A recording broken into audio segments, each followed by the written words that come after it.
It's February 2025, and as a global society, we are seeing very specific paradigms or worldviews on human rights coming into very sharp focus.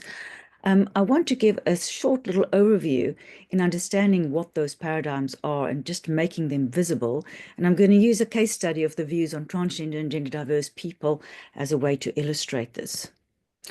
So firstly, I want to go back down to the neurobiological basis of two particular views that we have as human beings, which is elitism versus egalitarianism. And we're going to just explore those two for a second. So as human beings, every day when we go through our lives, we have two operative modes in how we approach the world, depending on whether we feel safe or whether we not feel safe. And this is very neurophysiologically determined. So we have a survival mode that we also share with the animal kingdom. This drive to survive is based within our limbic brain and its surrounding systems and includes our whole endocrinological and hormonal systems. It includes both pain avoidance, so our fight, freeze, fawn, flight system, as well as all those drives, basic survival drives for food, safety, sex, or intimacy, tribe and power, which we'll look at a little bit more in a moment. And these biological drives to achieve our survival has very strong bodily changes. It changes our emotions, it changes our thoughts, and it's trying to keep us safe. And we've literally had this system for thousands and thousands of years.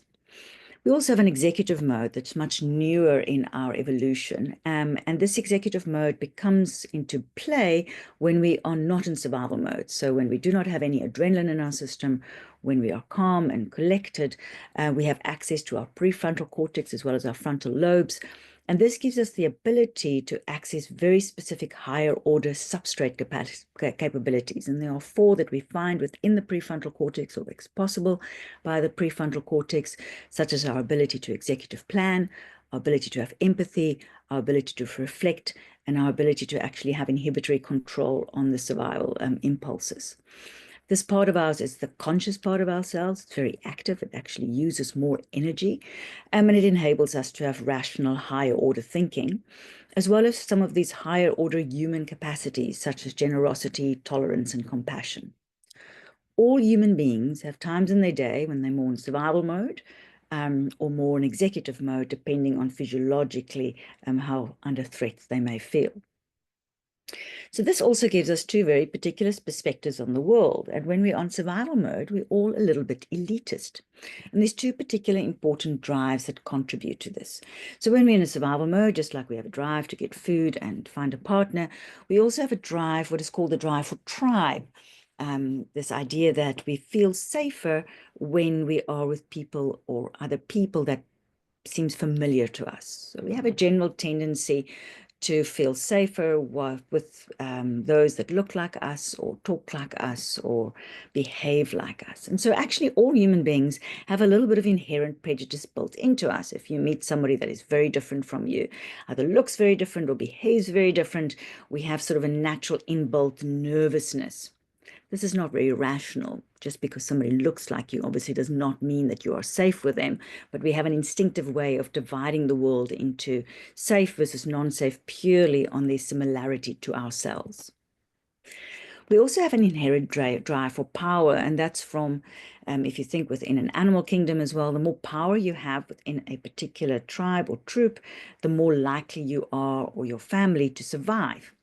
So this also includes our natural sort of inborn right to be right. And we all have a little bit of an inborn belief that our opinions are more important than others and that we want our opinion to dominate those of others. And what's happened in society and generally is that people who have more power will then also have more ability to change both their own lives as well as the lives of those around them. So this is called the wheel of power, and it's used quite often within with refugees, for example, to help people who are privileged, who are working with refugees, to understand how power and privilege affects our ability to change and what happens in our lives.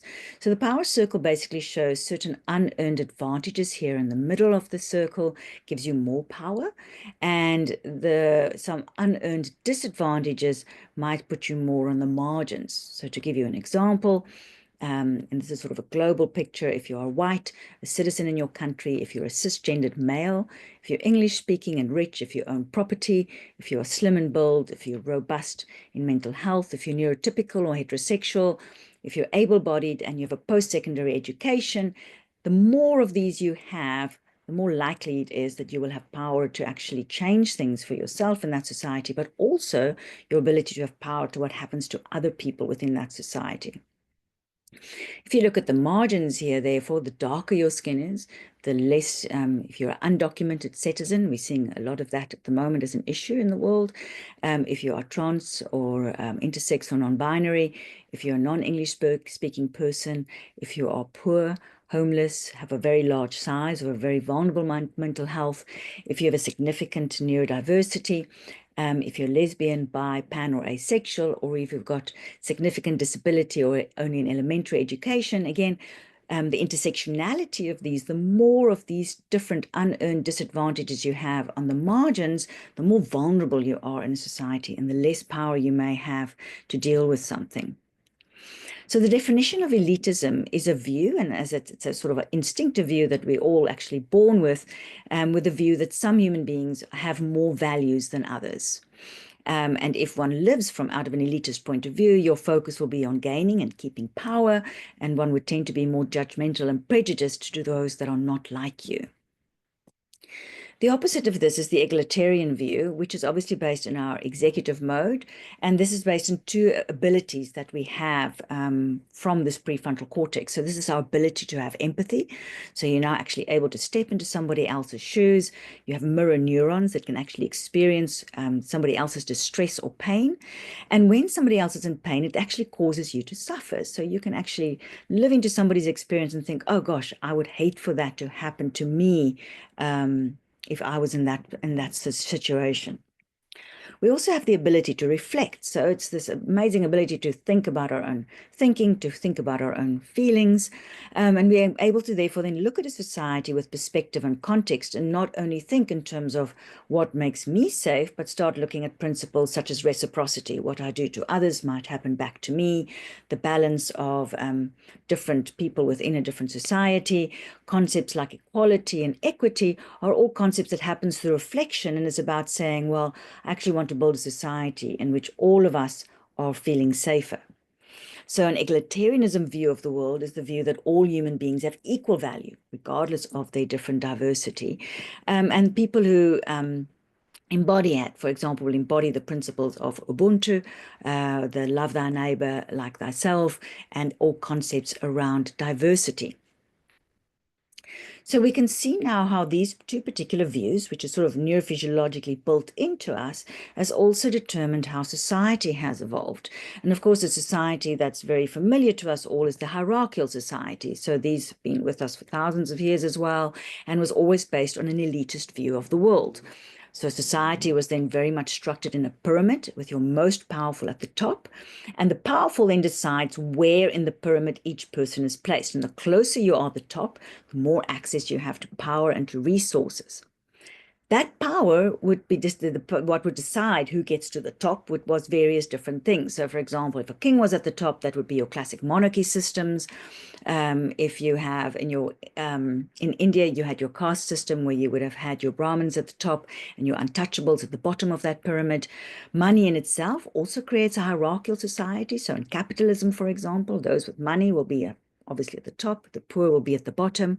But any authoritarian state, and of course fascism very much also fits into this, where a particular race would put themselves within the top of this pyramid, like we saw under the apartheid system, or the Nazis would put their specific race at the top, and in those cases, particular people like the Jewish people were put in the bottom of that pyramid. Different to that, the opposite of that is if we start building societies from an egalitarian point of view, and this is actually very recent in human development. So we are slowly evolving, we think, towards egalitarian societies.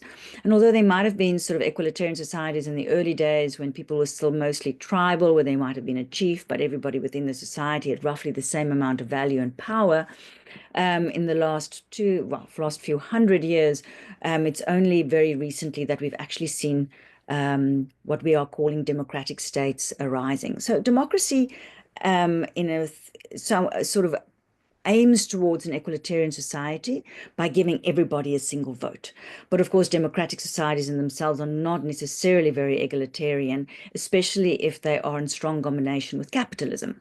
So America is a good example. So although it's democratic, every single person has the same voting power within the American society. They still have a very strong capitalist structure, and those with money still have a lot more power to determine what happens within that. So you have the strong hierarchy sort of grafted on top of your democracy. But all societies that talk about liberalism, human rights, fall within this egalitarian view. So in an egalitarian view, your society will look specifically recognizing and celebrating diversity. Equality and equity becomes very important, everyone being treated the same and giving a leg up to those people who might have those unearned disadvantages, and creating a society where everybody can be included. South Africa is an excellent example of one of the few countries in the world that has managed to create a truly democratic state that has put in their constitution as the highest power in the land an egalitarian view of the human being. And so that constitution and the constitutional court overrules anything else that might happen within the country. And one can feel that tension of the sort of elitist factions that still within the human beings working within that egalitarian vision. When we talk about ethical principles and we talk about ethics, for example, ethics is very much a product of the egalitarian paradigm. There are no ethics within a hierarchical society, as the equal value of human beings are not recognized. So if we look at transgender people in the current climate global society, we can start seeing how these two different paradigms will view transgender and gender diverse people in different ways. So an elitist view, quite often held by the more powerful within that society. So they'll be held by cisgendered people who have power and privilege, and they will therefore make a decision within a hierarchical structure that transgender people have no right to opinion, to representation, or to rights. So transgender people would get classified as mentally ill or immoral or confused, and will either be sent for therapy or conversion, or might even be excluded from society. An egalitarian view will view transgender people as having the same rights, validity, and freedoms as any other human being. So we do not consider cisgendered people more important than transgender people. And therefore, within that is built in these ethical principles. So they have the right to determine their own lives. As a society, we want to make sure they're affirmed, protected, and recognized.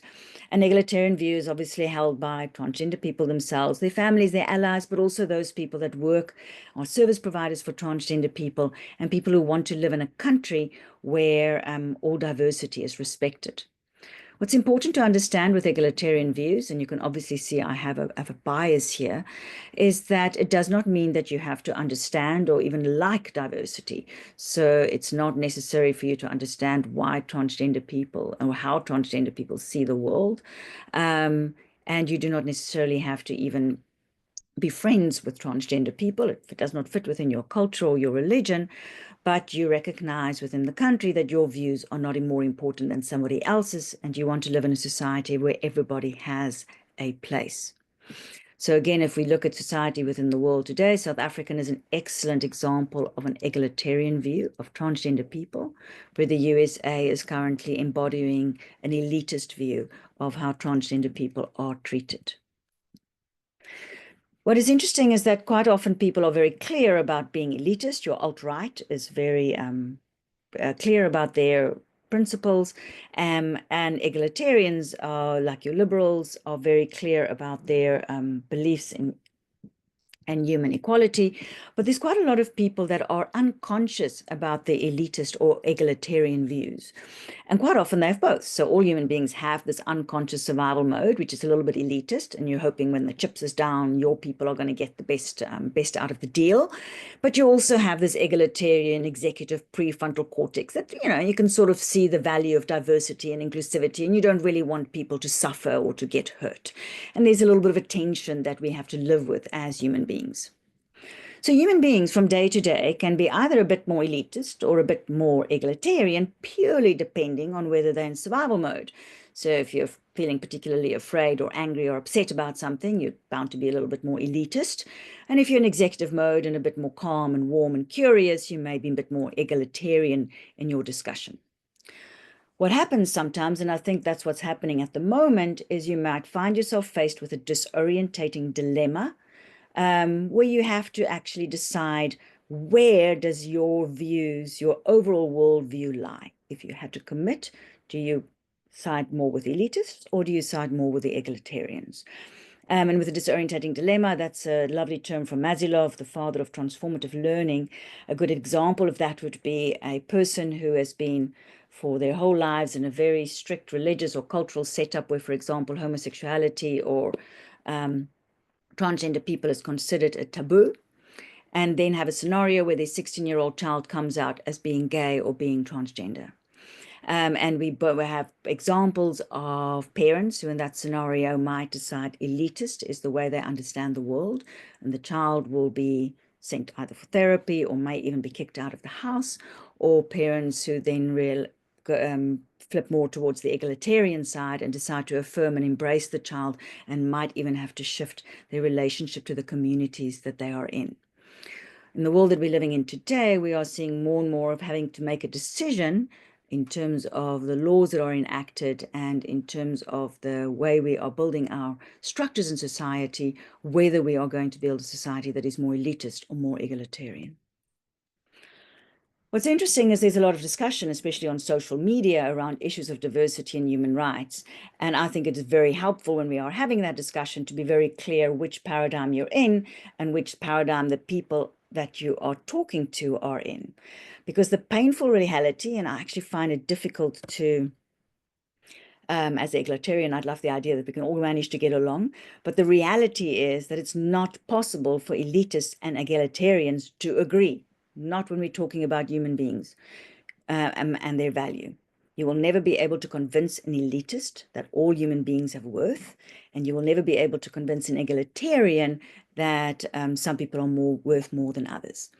And that's sometimes the challenge is when you want to try and build a society or a structure or write a law, it will be extremely difficult to get to a point where elitists and egalitarians will actually come to a common agreement or even being able to find middle ground.